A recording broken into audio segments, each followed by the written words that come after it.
Would you want to just wake up and roll it back? Would you say to these five, hey guys, we got to the Super Bowl. I know you didn't have the best postseason. I know there were question marks that abound, but you were major contributors. You were part of the mac and cheese, so we're not going to go changing it now.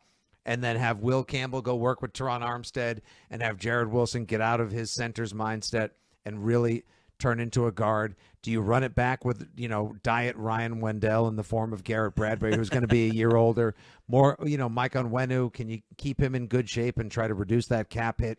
And does Morgan Moses have one more in the tank, allowing you to maybe draft a couple of contingency plans or people that you could educate and develop behind them?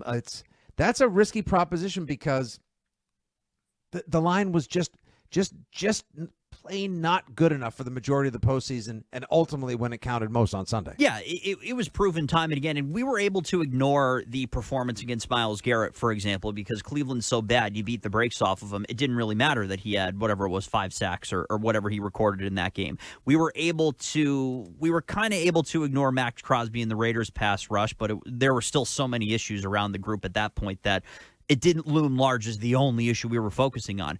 But it's that sample size again and again and again and again against 4 top 10 scoring defenses of the offensive line, and specifically that left side just crumbling, that makes you go, it's football malpractice for you to just run everything back the way that it is.